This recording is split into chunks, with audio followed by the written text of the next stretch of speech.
자, 우리 요한계시록 강의를 다시 시작하면서 우리 아예 외워버리자고요. 자, 머릿속에서 1장부터 22장까지 이 패턴을 여러분들이 외우셔서 머릿속에 갖고 계시면 몇 번만 반복하면 아마 강의 끝날 때쯤 요한계시록의 큰 그림이 머릿속에 있을 것 같아요. 자, 1장은 뭐라고 그랬죠? 선.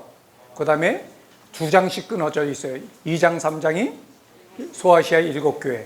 그리고 4장, 5장이 하늘의 예배, 하늘에서 어떤 일이 일어나는지를 설명하고, 그 다음에 이제 6장에서부터 16장을 한꺼번에 묶어서 4가지의 사이클이 돌아가는데, 인, 나팔, 표적, 대적, 그리고 17, 18 바벨론의 멸망, 19, 20 예수 그리스도의 승리, 21, 22 새하늘과 새 땅. 예, 되시겠죠? 예, 다시 한번 1장에서 머릿속에 생각하고 2장, 3장, 4장, 5장, 6장에서 16장, 17, 18, 19, 20, 21, 22 이렇게 크게씩 둘씩 잘라내면은 그래서 그곳에 어떤 내용들이 들어갔는지를 머릿속에 그려놓으시고 여러분들이 요한계시록을 읽으시면 문맥 속에서 사도 요한이 얼마나 이 복음에 대해서 또 하나님의 그 넘치는 사랑에 대해서 잘 설명해 주고 있는지를 우리가 깨달을 수 있을 거라고 생각이 되어집니다. 네.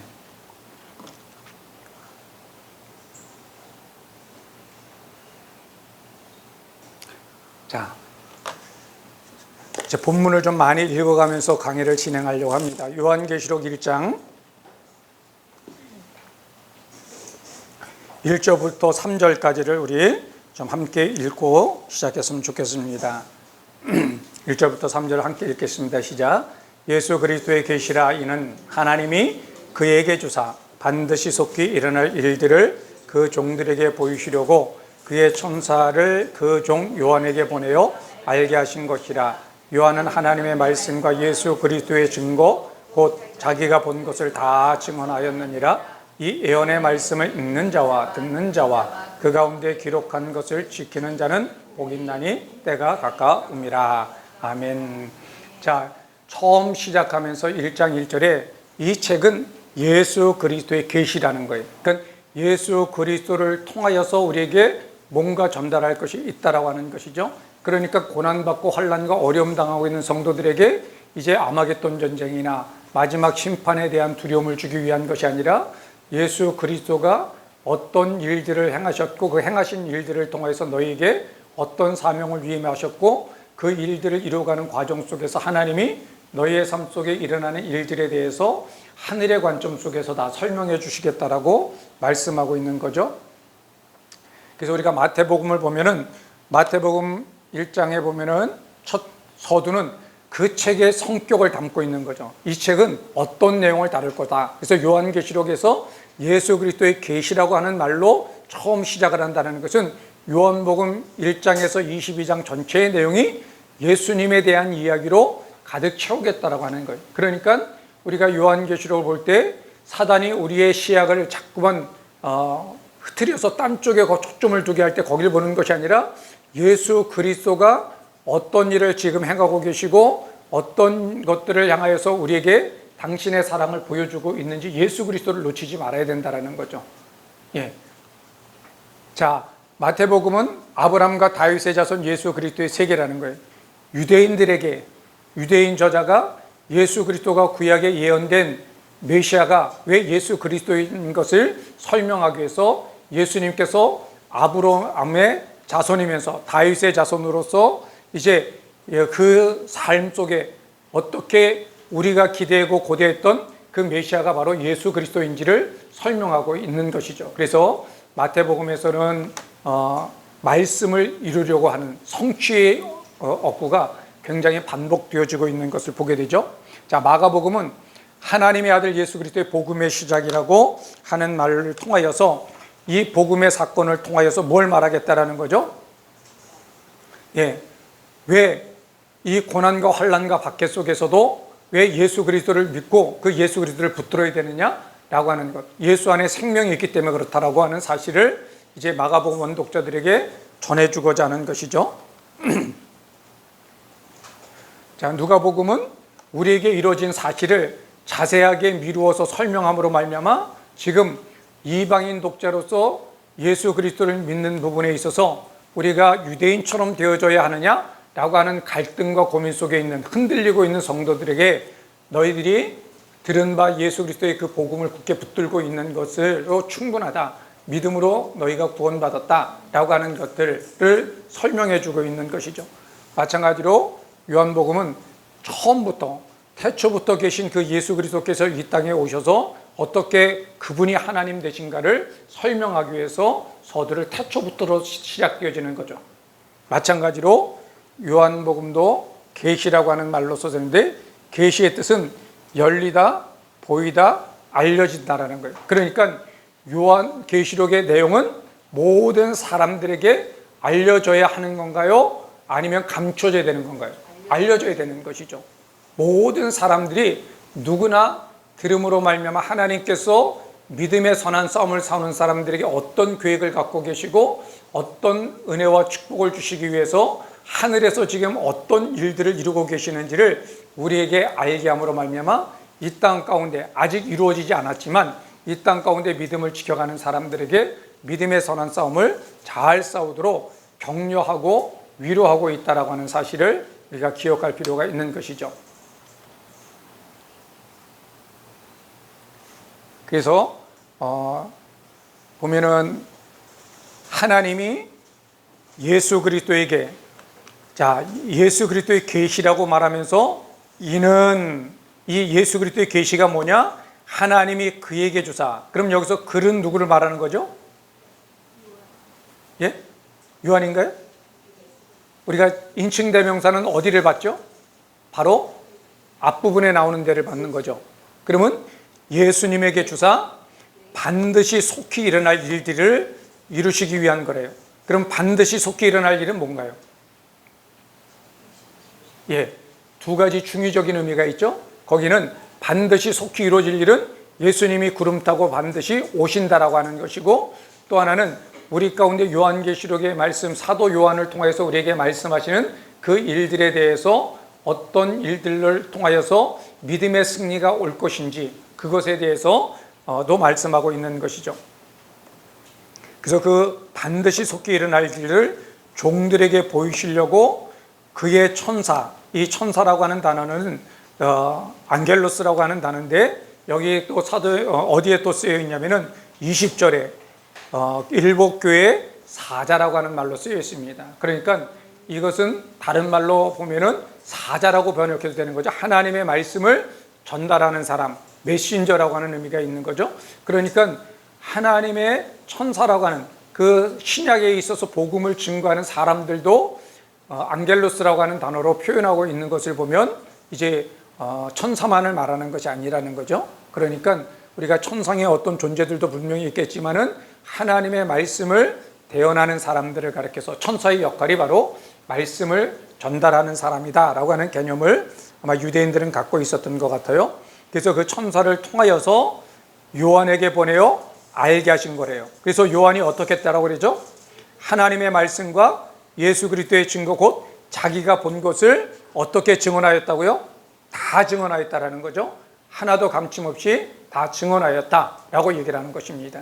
그러니까 여러분들이 요한계시록을 칼라 코딩하면서 읽어보니까는 어떤 단어들이 많이 반복되나요? 내가 보니, 내가 봤다라는 거예요. 그러니까 지금 사도 요한은 이 모든 것들에 대해서 목격자적인 진술을 하고 있는 거죠.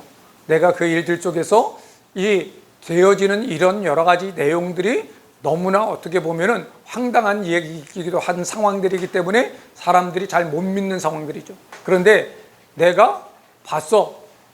그러면 거기에는 아무 할 말이 없는 거예요. 예.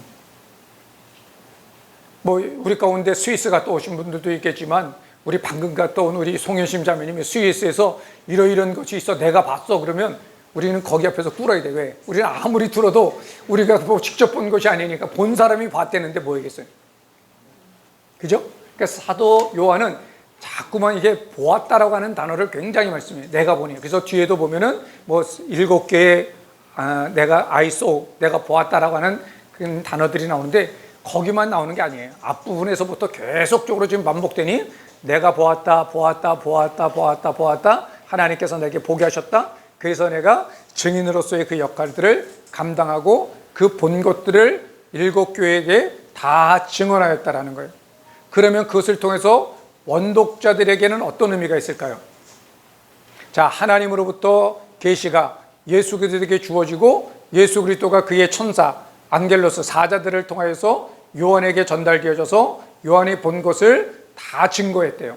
그리고 그 증거한 것 때문에 하나님의 말씀과 예수 그리스도에 대한 증언 때문에 지금 고난에 동참하게 되었고 반모섬에 갇히게 되어진 상황들 속에 있다라고 하는 것들을 통해서 지금 이 책을 받아서 읽는 원독자들은 이 말씀 속에서 어떤 메시지를 얻을 수 있을까요? 신뢰가 가죠. 예? 신뢰가. 예, 신뢰도 가고. 그러니까 자, 하나님으로부터 예수님에게 전달되어졌고, 그래서 예수님에 대해서 4장 5장에 보면은 예수님이 어떤 분이다? 충성된 증인이라고 얘기를 하고 있어요.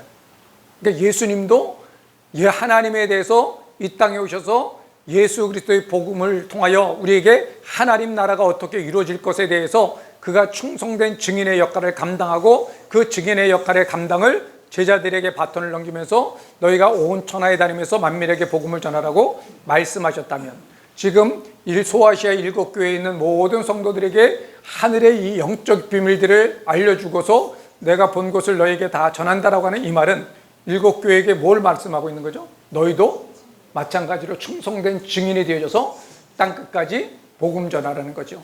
그러면 그것을 우리가 영원한 진리로 가져와서 우리가 가져온다면 오늘 어떻게 지낼 수 있을까요? 예수 그리스도의 복음은 증거되어야 된다. 예, 증거되어야 되는 거죠. 그러면 그것을 나의 삶에 적용되어진다면 예, 증인이 되어져야 되는 거죠. 그래서 우리가 예수 그리스도의 복음을 증언하는 가운데 세상이 우리를 환영하든 환영하지 않든 진리는 진리답게 증거하는 일들 속에 생명을 걸어야 되고, 때로는 그 일들 때문에 죽기까지 믿음을 지켜야 될 때도 있을 것이라고 하는 것이죠. 여러분, 요즘 세상은 우리가 이제 지금 한국도 설마 그러려니 했던 일들 가운데 동성애 적인 일들이 일어나고 있습니다. 얼마 전에 보니까는 분당 우리 교회인가요? 거기 부목사님이 설교를 애매모호하게 잘못해 갖고서 아주 굉장히 많은 이유인데, 분명한 것은 우리가 동성애는 죄인 거예요. 아무리 인권으로 포장하고 법률로 그것들을 갖다 보호한다 할지라도 죄는 죄인 거예요. 그러나 분명한 것은 우리가 동성애라고 하는 잘못된 성적인 관계를 맺어가는 것은 하나님이 죄라고 했기 때문에 그것이 인권적인 문제든 법적인 문제든 상관없이 그것은 잘못된 것이지만, 그러나 그 동성애를 향하는 그 사람의 영혼을 향한 하나님의 마음은 포기되어지느냐 중단되어지느냐 아니라는 거예요. 교회의 관심은 그 영혼에게는 있지만 동성애 죄 자체, 그래서 죄와 사람을 우리가 날카롭게 구분할 줄 알아야 된다는 거예요. 우리가 자칫 잘못하면 죄와 사람을 뭉뚱거려 갖고서 같이 싸잡기 때문에 그 인권의 문제나 이런 것들 속에서 우리가 놓칠 수 있지만, 분명한 것은 교회는 외쳐야 되는 것은 우리가 동성애는 어떤 경우라 하더라도 그것은 정상적인 관계가 아니고 하나님의 말씀에 의하면 죄이기 때문에 아무리 한국이 그 법적으로 그것들을 소수자들의 자기 표현을 자유할 수 있다고 하더라도 성적 취향을 존중한다 할지라도 아닌 것은 아니라고 우리가 말해야 된다는 거죠. 그렇지만 그 영혼이 하나님의 은혜 안에서 회개하고 돌아올 수 있도록 하는 일에 있어서는 우리가 더 관심을 가져야 되는 것은 놓치지 말아야 되는 것이죠. 이게 참 어려운 영적 싸움이기도 하는 거죠. 그래서 영적 싸움 속에서 사단의 공격 가운데 하나는 뭐냐면 인권이라고 하는 것들을 포장해서 오고요. 또 하나는 문화라고 하는 그 포장을 통하여서 밀려 들어오기 시작한다는 거예요. 그렇기 때문에 우리 교회가 성경적인 진리를 가지고 있을 때 어떤 사상적인 뒷받침도 필요하고요. 그리고 문화라고 하는 것들에 아니면 인권이라고 하는 것들에 대해서 명확한 논리적인 것들을 통해서 그것들을 끊어낼 수 있는 그러한 사상적인 무장이 제대로 되도록 성경에 철저한 어떤 근거를 가져야 될 것 같아요. 대체적으로 우리가 성경을 해석할 때 많은 오류 가운데 하나는 어떤 거죠? 내 생각 속에서 추론하는 부분이거든요. 법적인 근거가 없으면, 성경적인 근거가 없이 우리가 대략적으로 알고 있는 것으로 이야기하다 보면 어느 순간에 상대의 논리에 얼마든지 말려 들어갈 수 있다는 거예요. 그 대표적인 경우가 신천지에 빠져드는 사람들이 그런 것이죠. 자, 그래서 이런 계시의 계통들을 쭉 통해서도 말씀하고 있고, 이 계시는 반드시 속히 될 일이라고 하는데, 그 밑에 7절에 보면 볼지어다 그가 구름을 타고 오시리라. 각 사람의 눈이 그를 보겠고 그를 찌른 자도 볼 것이요 땅에 있는 모든 족속이 그로 말미암아 애곡할 것이니 그러하리라 말씀하겠죠. 반드시, 그리고 속히 될 거라는 거예요. 그러면 이 속히라고 하는 단어를 통하여서도 사도 요한은 원독자들에게 전하고자 하는 메시지가 있겠죠. 뭘까요? 고난의 극심한 어려움 속에 있다 보면은, 그 고난이 겹쳐오고 힘들고 어려우다 보면 우리 마음속에 어떤 마음이 들 때가 있죠? 포기하고 싶은 마음이 있고, 나도 모르게 무너지는 마음이 있고, 그런 상황들 속에서 그 일이 그런데 속히 올 거라는 거예요. 그러면 조금 더 견디고 인내할 마음들이 일어나게 되는 거죠. 특별히 남자들이 군대 가서 어려운 일 당할 때, 그럼에도 불구하고 국방부 시계는 돌아가기 때문에, 제대할 날이 오기 때문에 견뎌내는 거죠. 만약에 그런 삶을 계속해서 희한한 고참만 나가고서, 아니 교회 가는 거 하고 그 군대 생활하는 거 무슨 상관이 있다고, 그 교회 가는 거 갖고서 시비 걸고 때리고 그러는 사람들 보면, 그래서 내 바로 위에 있는 선임인데 이름도 안 잊어버려. 저는 사람 이름 잘 기억 못 하거든요. 연세대학교 국문과 출신이라는 것까지 내가 다 알아.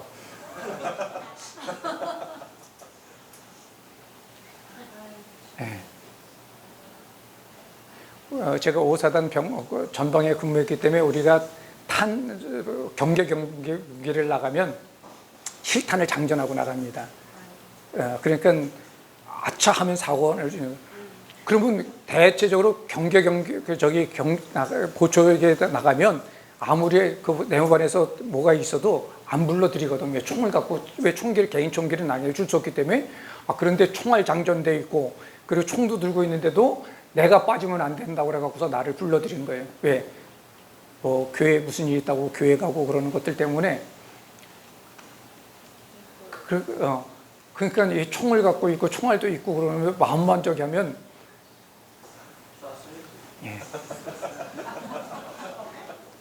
그런 충동이 마음에 들긴 하더라고요. 억울한 마음들이니까.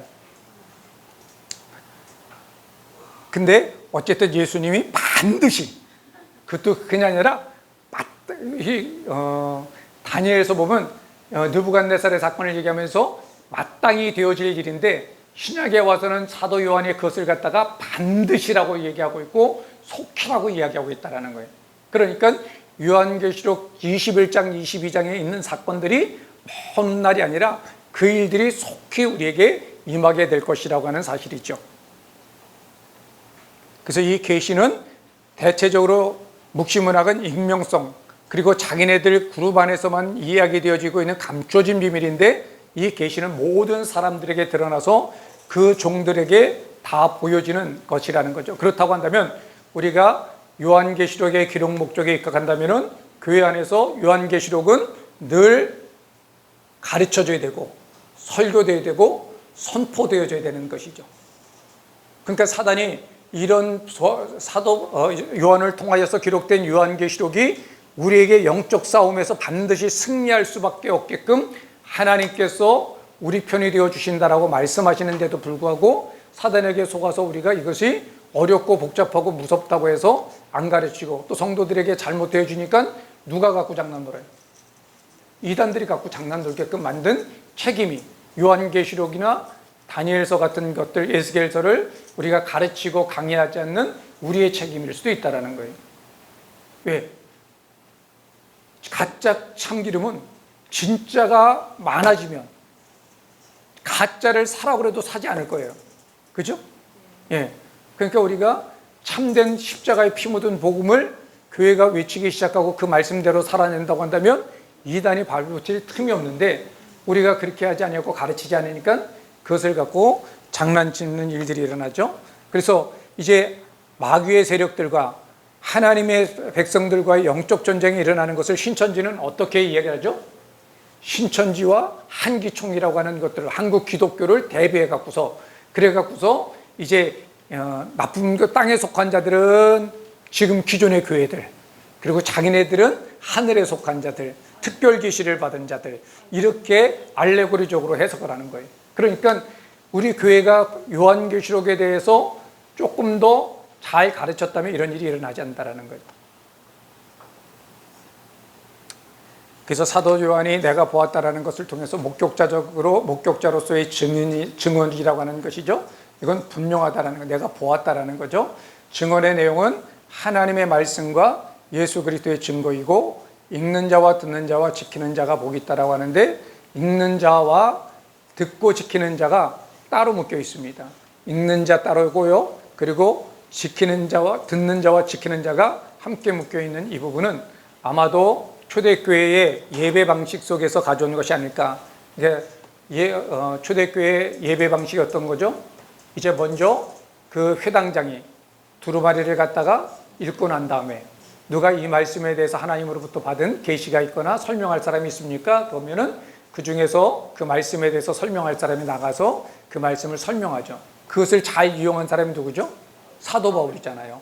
그래서 회당장이 이제 그에 대한 말씀을 읽으면 내가 그 말씀을 이렇게 해서 예수 그리스도와 연관되어서 그것들을 쭉 풀어내서 많은 사람들이 이제 하나님께로 돌아오는 일들, 예수 그리스도를 믿게 되는 일들이 일어나는 것처럼, 그래서 읽는 자는 율법책을 두루마리를 낭독하는 사람, 듣고 지키는 사람은 회중이라고 하는 것들이죠.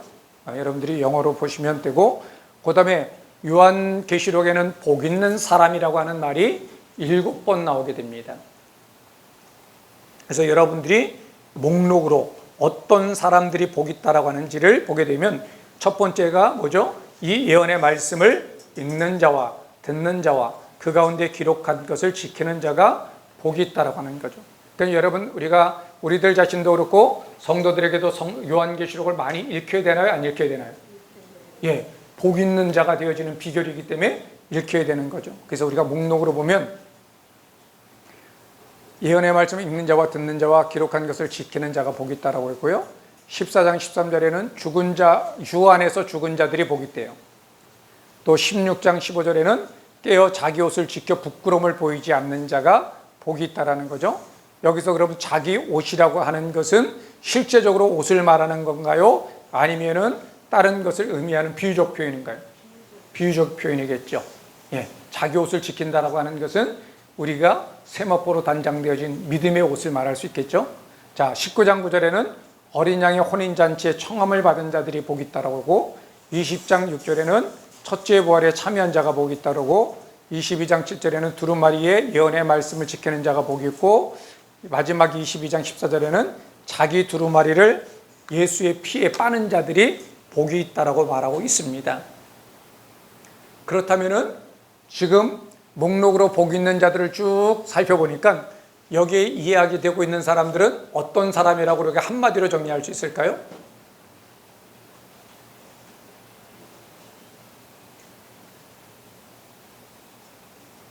예수 그리스도를 주로 고백하는 사람들이죠. 그리스도인들을 표현의 방법이 다르지만 결국은 예수 그리스도를 믿는 사람들, 믿음을 지키는 사람들을 가리켜서 한마디로 복 있는 사람이다, 이렇게 이야기하고 있는 것이죠.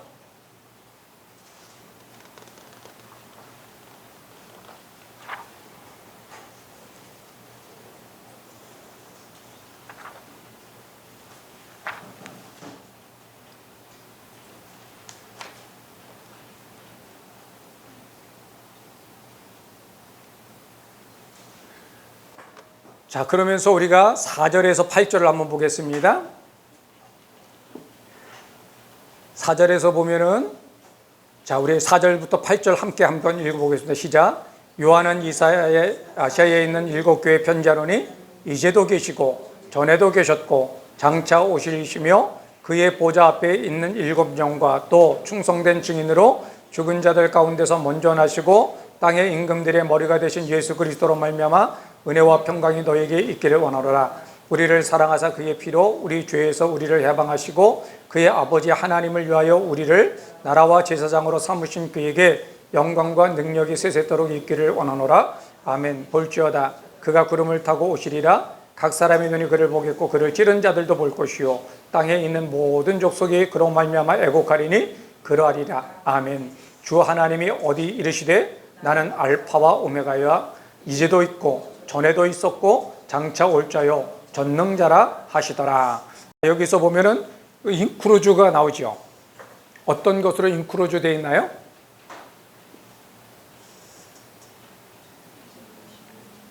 예, 이제도 계시고 전에도 계시고 장차 오실이라고 4절에 되어 있고 8절에 보면 이제도 있고 전에도 있고 장차 올 자요 전능자라고 하는 말로 되어지면서 그 안에 삼위일체에 대한 삼위일체라고 하는 개념이 성경에 나오는 동시에 하나님과 예수님과 성령님이 동시에 나타나고 있는 장면이기도 합니다. 자, 그러면 하나님은 어떤 것으로 보여지죠? 우리가 요한계시록에 보면 이 유대인들은 하나님의 이름을 부르나요? 안 부르나요? 안 부르죠. 그러니까 그것을 다른 말로 바꿔서 뭐라고 그러죠? 예, 은혜의 보좌라고 얘기하죠. 은혜의 보좌라고 얘기하고 여호와의 발등상이라고도 얘기하는 것이죠. 그처럼 요한계시록에서 보좌라고 하는 단어는 대체적으로 보좌에는 누가 앉아 있어요? 왕이 앉아 있는 것처럼 하나님을 의미하고 있는 단어이다 라고 하는 것을 여러분 기억하시고, 보좌 앞에 7명이 있대요. 그러면 7명은 뭐죠? 성령님을 말하는 거죠. 그리고 5절에 또 충성된 증인으로 죽은 자들 가운데 먼저 나시고 땅의 임금들의 머리가 되신 예수 그리스도가 나오죠. 그러니까 하나님도 계시고 성령님도 계시고 예수 그리스도도 동시에 한 자리에 한 군데 나타나는 몇 안 되는 구절 가운데 하나가 바로 이 복음입니다. 그러니까 여러분 양태론이라고 하는 거 아시잖아요. 예수님께서 어떤 때는 물도 됐다가 얼음도 됐다가 수증기도 됐다가 그것을 우리가 삼위일체의 하나님을 설명할 때가 있었죠. 그런 적 없었나요? 예. 근데 그건 양태론이라고 하는 이단이거든요. 우리는 쉽게 얘기한다고 해서 그런 예수님이 물이 수증기도 됐다가 얼음도 되어졌다 해서 그때그때마다 달라지는 것이 아니라 세 분이 한데 계시면서 그 세 분이 하나라고 하는 것이 이게 신비입니다. 지금 우리가 3차원적인 세계 속에서는 이해가 되지 않을 수가 있어요. 그렇지만 우리가 지금 살아가고 있는 이 시대 속에서도 과학을 통해서 우리가 상상할 수 없는 일들이 일어난다고 한다면 그 일들에 대해서 우리가 이것은 조금 더 지나고 나면 어떻게 하나님이 보여줄지 모르지만 성령 하나님, 성부 하나님, 성자 하나님, 성령 하나님이 각각 따로이면서 하나 된 하나님이신 그 삼위일체 하나님의 모습이 어떤 모습으로 드러날지는 다 설명할 수 없어도 이 신비는 우리가 있는 그대로 오늘 본문 말씀을 통해서 인정할 필요가 있다라고 하는 사실이죠. 자, 그러면서 뭐라고 말하냐면 이제도 계시고 전에도 계셨고 장차 오실이라고 그래요. 그리고 8절에서도 이제도 있고 전에도 있었고 장차 올 자라고 얘기해요. 여러분 혹시 이 똑같은 내용이 여러분이 읽은 것 가운데서 다른 데서는 똑같이 이런 식으로 표현되어지나요? 다른 식으로 표현되어지나요? 어디가 있나요? 4장 8절 한번 볼까요?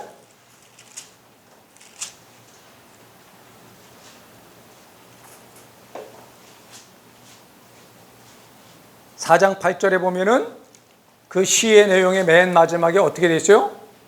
전에도 계셨고 이제도 계시고 장차 오실이라는 거예요.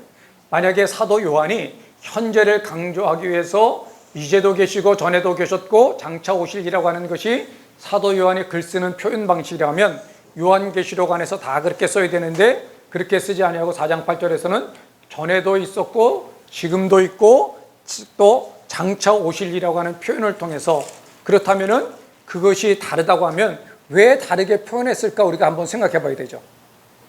그러면 이제도 계시고 전에도 계셨고 장차 오실이라고 하는 그 우리가 연대기 순으로 하면은 전에도 계셨고 이제도 계셨고 장차 오실이라고 하는 말이나 뭐 그게 그거겠지라고 말할 수 있겠지만은 유독 이제라고 하는 현재라고 하는 사실을 이제 앞으로 도취해 갖고서 강조하고 있는 사도 요한의 의도는 뭘까요?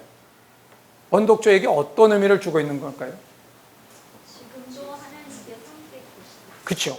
우리가 고난과 환난을 당하게 될 때 하나님께서 지금 과거의 이스라엘 백성들 가운데 홍해를 가르친 그 하나님이 오늘날도 과연 살아서 역사하시고 우리의 삶에도 개입하실까라고 하는 의심이 드는 원독자들에게 사도 요한은 이제도 하나님 계시다라는 거예요. 그 하나님은 어떤 하나님? 전에 이스라엘 애굽의 10가지 재앙으로 이스라엘 백성들을 구원하시고 홍해를 건너게 하셨던 그 하나님, 광야에서 만나와 메추라기로 먹이시며 반석에서 샘을 내게 하셨던 그 하나님이 이제도 계시다라는 거예요. 지금도 계시다라는 거예요. 지금 이곳에 오늘날 살아서 역사하시는 분이라고 하는 것을 강조하기 위해서 그것을 앞으로 끌어내서 이제 강조하고 있는 거죠.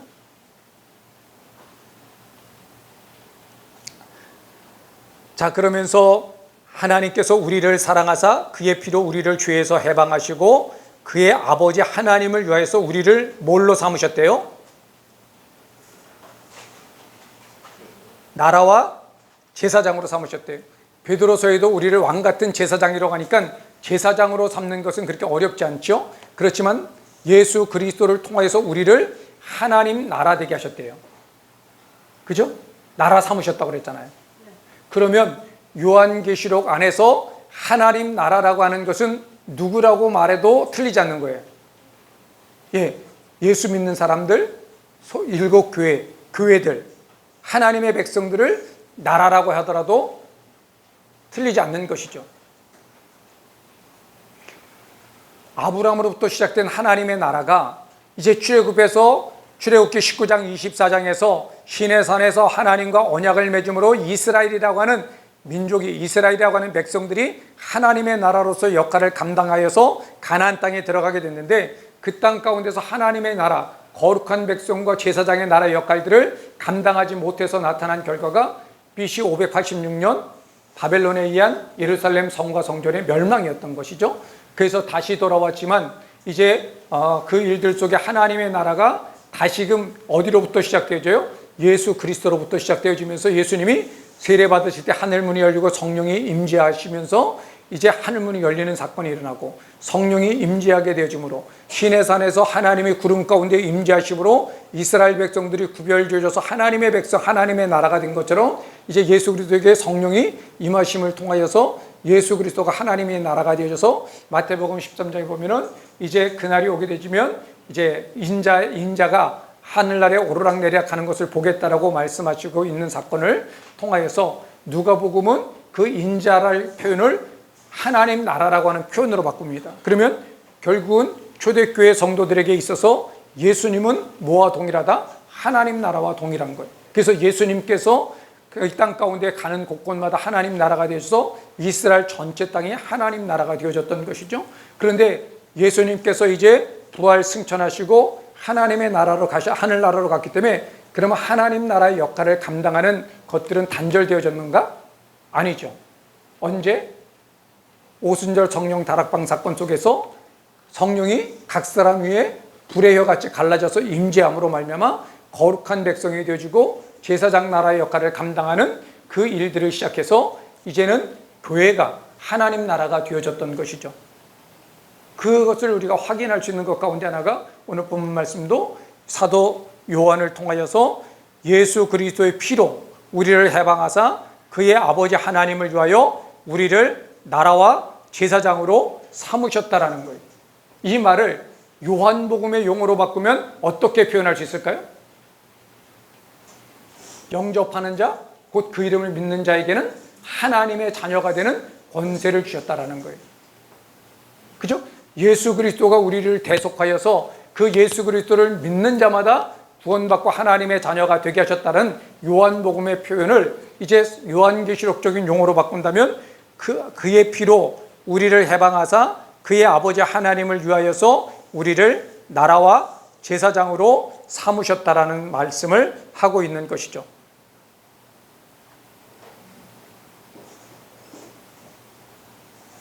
그러면서 하나님이 이제 말씀하시는 게 자기 계시를 통해서 내가 누구다? 나는 알파와 오메가라는 거예요. 알파와 오메가라는 말은 뭐죠? 처음이자 끝이라는 거예요. 그러면 이 하나님이 자기 계시를 통해서 지금 환난과 박해와 어려움을 당하고 있는 성도들에게 나는 알파와 오메가의 하나님이라고 말하는 그 말 자체가 어떤 의미가 있을까요? 원독자에게 너희의 고난의 시작이 누구에게 있다?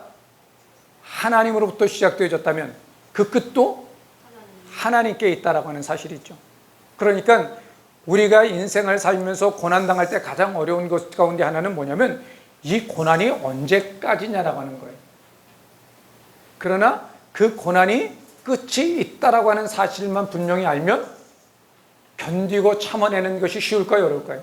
쉬워요. 예, 견뎌낼 수 있죠. 뭐 쉽다고만 꼭 말할 수는 없겠지만 우리가 그것을 이겨낼 수는 있는 것 같아요. 예.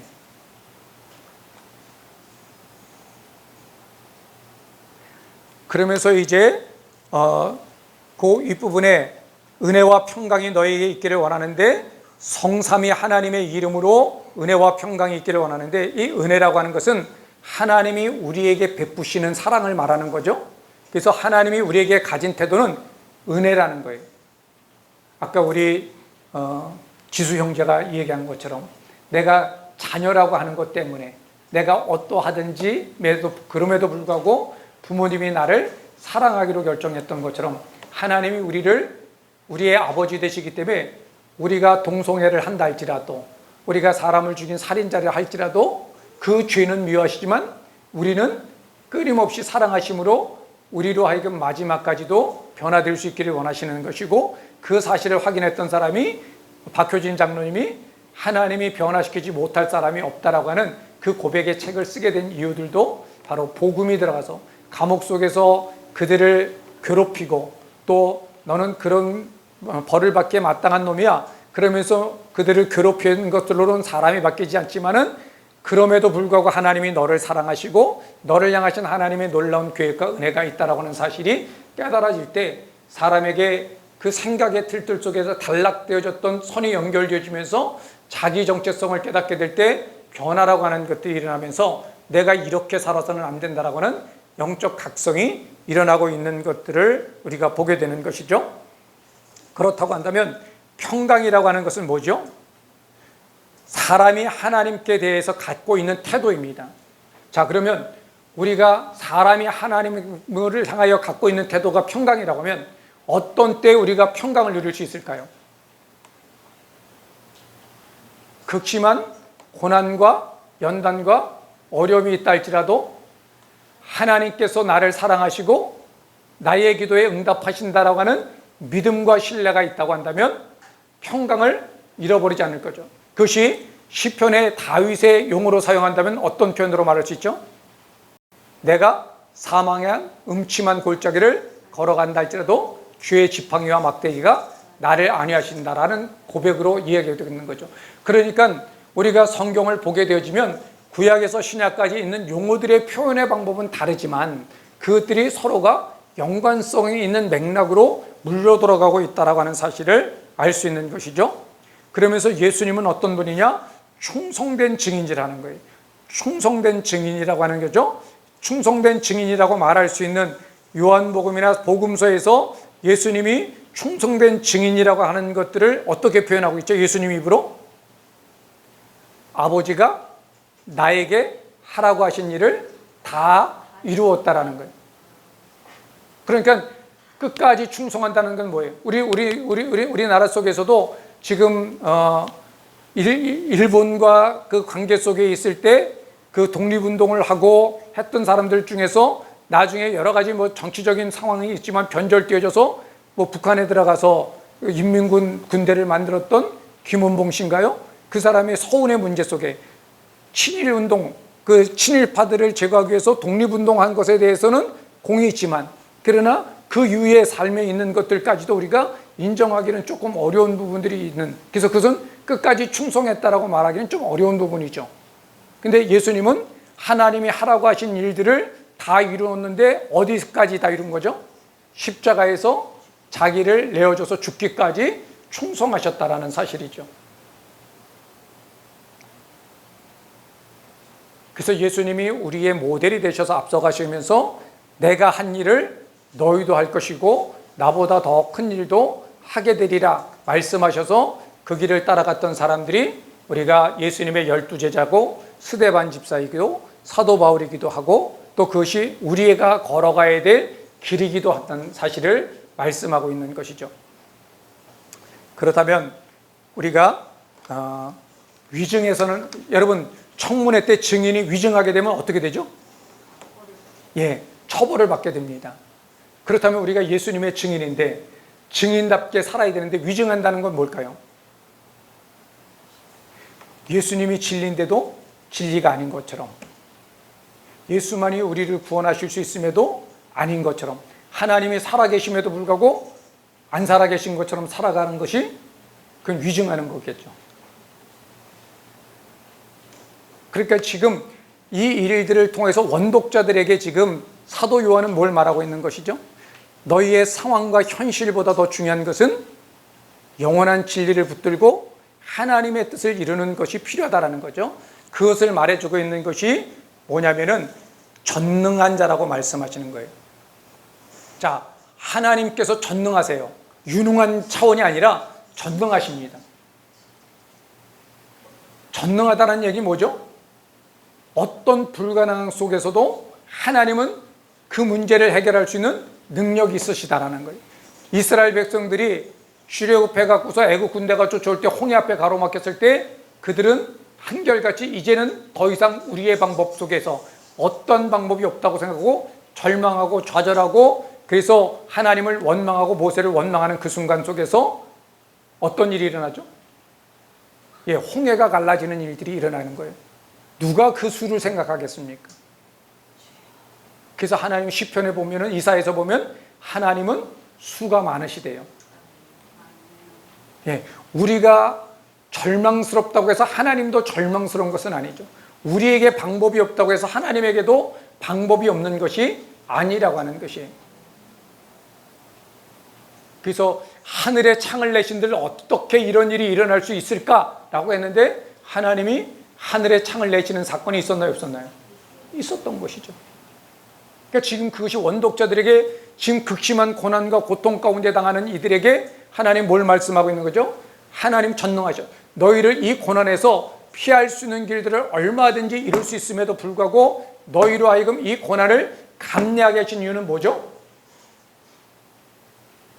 이 고난 속에는 하나님의 뜻이 담겨져 있다는 거예요. 그게 뭐냐? 4장 5장에서 이야기하고 있는 겁니다.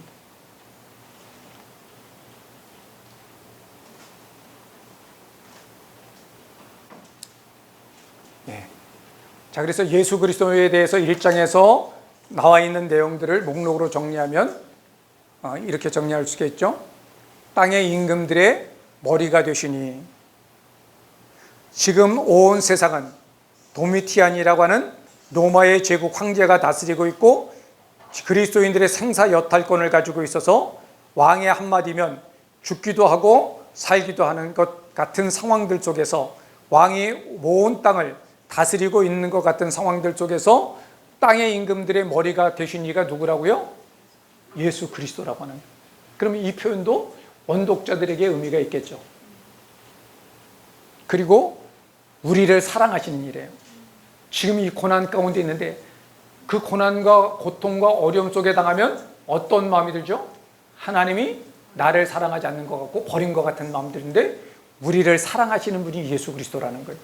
그렇다면 내가 고난당하고 있어도 여전히 나를 사랑하고 계신다라고 하는 사실은 변함이 없는 거죠. 그뿐 아니라 더 나아가서 그의 피를 우리의 죄에서 우리를 해방하여 주셔서 하나님 우리를 나라와 제사장으로 삼으신 그 주님이 구름 타고 곧 오실 거라는 거예요. 그러니까 이 말씀 자체 속에서 목록으로만 쭉 하고 있어도 요한계시록의 전반적인 메시지가 우리 가슴 속에 딱 들어오게 되어지겠죠.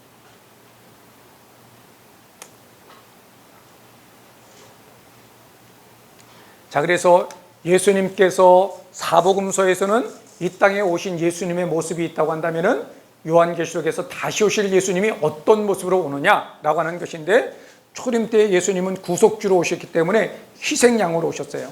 어린 양으로 오셨어요. 그가 숨겨져 있었던 십자가를 통하여서 비로소 드러났지만 재림주로 오실 그 주는 심판주, 왕으로 오신다라는 거예요. 그리고 모든 백성들의 모든 것들을 다스리는 사자의 모습으로 오고 모든 사람들이 다 보게끔, 번개가 동에서 번쩍이 있는 것에서 서에서 있는 것까지 모두가 볼 수 있는 것처럼 예수님께서 오실 때는 모든 사람들이 다 알게끔 오신다라는 거예요. 그러니까 예수님 언제 오신다고 쏙닥쏙닥거릴 필요가 있나 없나요? 없지요.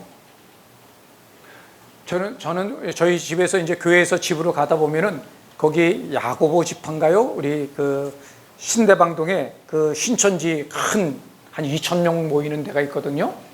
근데 주일날 보면은 청년들, 아줌마들 하얀 옷에 하얀 무릎, 그러면 색깔이나 맞춰 입지. 위안에라. 위에는 아이보리색에다가 위에 하얘서 어떻게 보면 이상. 예. 그래서 하고 남자들은 하얀 와이셔츠에다가 금색 넥타이를 꼭 메고 있는 그 모습들을 쭉 보면서 어느 날 갑자기 지나가는데 그 사람들이 때로 이렇게 쭉 나오는 모습을 보는데 뭐가 갑자기 생각냐면 옛날에 10월 26일 날 방송국도 다 모여갖고서 그 모여서 찬송하고 예수님 오실 때를 기다렸던 사람들이 무슨 옷 입었나요? 예. 그 모습하고 똑같이 보여지는 거예요. 그러니까 사단은 모양만 그때그때 바꿔갖고서 언제든지 속이는 사람들은, 거짓말하는 사람들은 언제든지 그 껍데기가 바뀌어지면서 속여갖고서 양의 탈을 갖다가 뒤집어 쓸 수 있다라고 하는 사실이 거기에 보여주면서 이건 같은 맥락이다라는 생각이 확 드는 거예요. 그러니까 재림의 주님이 오시게 되어지면은 사단은 권세를 잃어버리고 영원한 불못 가운데 던져지기 때문에 그날을 미루게 되고, 그래서 요한계시록을 읽지 못하도록 우리에게 두려운 마음이라든가 복잡한 마음, 논란이 일어나게끔 만들고 시비가 생겨나게끔 만들고 하는 일들이 일어나게 되어지는 것이죠. 자, 9절부터 20절까지가 사도 요한의 현실과 함께 예수님의 모습이 나타나는데, 자, 9절 보겠습니다. 나 요한은 너의 형제요 예수의 환난과 나라와 참음에 동참하는 자라는 거예요. 그러니까 사도 요한이 예수의 환난과 나라와 참음에 동참하는데 하나님의 말씀과 예수를 증언함으로 말미암아 반모라고 하는 섬에 있었는데, 주의 날, 이 날은 우리가 주일날을 말하는 것이죠. 내가 성령에 감동되어 내 뒤에 나는 나팔소리 같은 큰 음성을 들었다는 거죠. 이제 나팔소리라는 것은 우리가 실제적으로 이스라엘 백성들이 행군할 때 은나팔과 양각나팔을 불게 되어집니다. 그 나팔의 의미는 왕의 어떤 출전이나 아니면은 어떤 소식을 알릴 때나 아니면 제의적인 행사가 시작될 때 알리는 역할을 하는데, 특별히 양각나팔 소리는 하나님의 임재를 상징하게 됩니다. 그래서 우리가 실제적인 나팔 소리가 들려지는 것이 아니라 그 나팔 소리가 들려진다라고 하는 얘기나 구름을 타고 온다라고 하는 것은 하나님의 임재의 사건들을 표현하는 유대적인 표현 방법이라는 거예요. 그래서 우리가 데살로니가서에도 보면은 예수님이 이 땅에 다시 오실 때 어떻게 오신다고 그래요? 큰 천사장의 호령 소리, 나팔 소리와 함께 구름을 타고 오신다라고 할 때 우리가 그것은 꼭 실제적으로 구름을 타고 오실 수도 있겠지만은 상징적인 의미 속에서 하나님이 이 땅 가운데 인간의 가시적인 영역 가운데 나타나실 때 그런 형상과 모양으로 나타나는 것을 우리가 상징화해서 표현하고 있다라고 여러분 보시는 것이 좋을 것 같습니다. 그래서 두루마리를 써서 예배소 교회에서부터 서머나, 버가모, 두아디라, 사데, 빌라델피아, 라오디게 교회에 편지를 하게 되는데, 이 교회의 순서는 이제 그 당시에 우편물이 돌아가는 순서입니다. 우편물 배달되어지는 순서대로 교회가 지금 기록되어 있는 것이죠. 그래서 여러분이 지도를 보면 이렇게 예배소 교회로부터 시작해서 이제 이렇게 쭉 원형으로 이렇게 돌아오는 노정으로 되어 있습니다. 자, 예수님의 모습이 나오죠. 그래서 예수님의 모습이 전체적인 모습과 얼굴 모습, 그리고 그 나타나는 어떤 손의 모습, 이런 것들이 다 나타나는데, 재미있는 것은 2장과 3장 속에 1장에 나타난 예수님의 모습이 그대로 사용되어져서 그 교회의 특징 속에서 나타나고 있다는 거죠. 자, 예수님이 어느 교회는 날선검이 입에서 나오는 그런 모습으로 나타나요. 그러면 많고 많은 예수님의 모습 속에서 왜 입에서 날선검이 나올까요? 그러면 그 교회에는 어떤 문제가 있는 것 같아요? 뭔가 그 논란의 교주들을 칼로 잘못된 것을 끊어내야 될 뭔가가 있는 모습들이죠. 그러니까 예수님께서 이제 소 7교회 쭉 우리가 풀어갈 때 교회에 예수님이 어떤 모습으로 나타난다라고 하면 그 모습은 반드시 그 교회가 직면하고 있는 어떤 문제 속과 연관되어져 있는 모습의 형상으로 나타나고 있다는 거예요. 그래서 제가 정리는 하지 않았지만은 여러분들이 쭉 정리하면은 예수님이 왕의 모습도 있고 제사장의 모습도 있고 하는 것을 보게 되어지죠. 그래서 예수님이 예배소 교회는 촛대 사이에 계신대요. 그러면 이 말은 촛대는 요한계시록에서 우리가 뭘로 풀어도 괜찮다고 그랬죠? 교회 사이에 거닐고 계시는 거예요. 자, 그러면 예배소 교회가 정말 어려움 가운데 있게 되어졌을 때 어떤 질문이 있었을 수 있겠나요? 도대체 하나님 어디 계신 거야? 예수님 어디 계신 거야? 라고 말할 때 그 교회에 나타나는 예수님의 모습을 통해서 언독자들에게 뭐라고 말할 수 있는 거죠? 지금 예수님께서 떠나 있는 것이 아니라 너희 가운데 지금 함께하고 있어. 여러분 창세기 46장에 보게 되어지면 어떤 일이냐면 하나님께서 야곱이 애굽으로 요셉을 내려가려고 할 때 그 바단 아람이라고 브엘세바에서 멈추고 있을 때 하나님 뭐라고 했죠? 내려가라고 말씀하셨죠. 그리고 내가 너와 함께 가겠다라는 거예요. 그러면 출애굽했던 원독자들의 입장 속에서는 어떤 거예요? 자신들은 하나님 앞에 버림받아져서 애굽에서 노예 생활하면서 직살나게 고생하고 고난당하고 노동하고 힘든 과정을 있었는데 창세기의 말씀을 통하여서 하나님 말씀하시는 것은 그 가운데 하나님은 여전히 너희의 삶 속에 운행하고 계셨다라는 거예요. 낙합하고 계셨다라는 거예요. 너희가 육신적으로 고통당하고 어려움당해서 하나님으로부터 버림당하거나 잊혀진 존재가 아니라 하나님도 애굽에 내려와서 너희 가운데 운행하시고 너희를 돌보셨다라는 거예요. 그 돌보신 결과가 뭐예요? 70명이 장정만 60만 3,550명이 되어져서 생육하고 번성한 것이죠.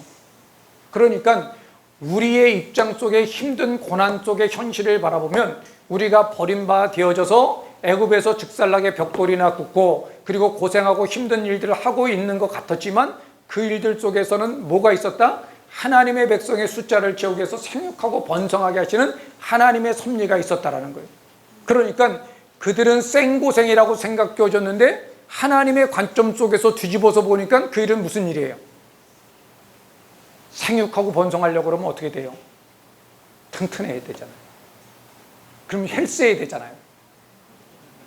헬스장에 가면 돈 드는데 하나님께서 들로 산으로 다니면서 벽돌 찍으면서 날르게 하시면서 노가다면서 저절로 헬스하게끔 돈도 안 받고 프리 공짜.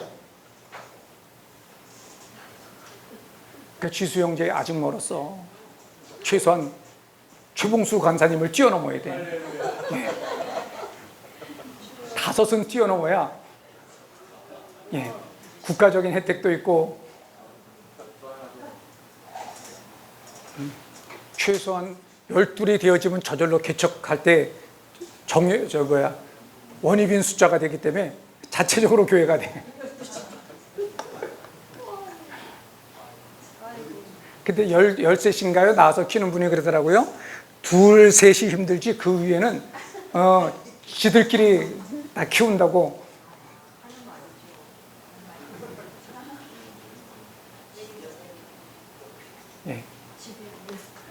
그래서 여러분 그것들을 통해서 창세기를 통해서 하나님의 관점으로 자꾸 원독자들에게 바꾸면서 너희들이 이 광야길을 그냥 의미 없이 걷지 아니하고 하나님의 뜻 안에서 이 속에 우리가 무엇을 위해서 살아야 되는 정체성을 회복시켜 주는 거죠. 그래서 그것을 요셉의 입을 통해서도 명확하게 말하잖아요. 뭐라고 말하죠? 형들에게 당신들이 나를 팔아서 애굽에 온 거 맞다. 그렇지만 그것은 보여지는 현상이고 실상은 뭐라 그러는 거예요? 하나님께서 우리 민족을 생육하고 번성하게 하시기 위해서 나로 앞서 보내신 것이다. 그러니까 형들여 겁내지 마십시오. 내가 보복하고 당신들을 공격하지 않을 겁니다. 왜? 하나님의 관점 속에서 내 인생을 보기 때문에 하나님이 하신 일이기 때문에 그 일들 속에 사람에게 책임을 묻지 않겠다라고 하는 말을 통해서 광야 속에서 가나안 땅에 들어가야 될 이스라엘 백성들, 이제는 한 번의 실패 속에서 모압 평지 속에 있는 그들에게 그 땅 가운데 어떻게 들어가느냐라고 말하지 말고 너희의 계산과 너희의 현실만 보지 말고 하나님이 지금 너희의 앞서 어떤 일을 행하고 계셨는지 아브라함의 삶을 통하여서 보라는 거예요. 그게 뭐예요? 내가 너와 너희의 후손들에게 그 땅을 줄 것인데 지금은 아니다. 왜? 아모리 족속의 죄악이 관영하지 않아서. 그렇지만 그 땅 가운데 아모리 족속의 죄악이 관영해서 너희를 그 땅 가운데 거룩한 백성으로 제사장 나라 되어져서 그 땅을 심판 차원에서 들어가서 그 땅을 회복시키라고 보내주는 거니까 이스라엘 백성들이 믿음으로 순종하면 그 일들이 일어날 거라고 하는 사실을 말씀하고 있는데도 이스라엘 백성들은 여러 번의 시행착오를 하고 있는 것이죠. 그래서 여러분들이 그 교회 속에 나타난 예수님의 모습이 그와 연관이 있다라고 하는 사실을 염두에 두고 여러분들이 원독자의 상황들 속에서 풀어보시고요. 그래서 여기가 반모섬이고요. 예배소 교회로부터 시작해서 서머나, 버가모, 두아디라, 사데, 빌라델비아, 라오디게 교회 이렇게 원형으로 돌아가는 것이죠. 우리 10분 동안 쉬었다가 강의 계속하도록 하겠습니다.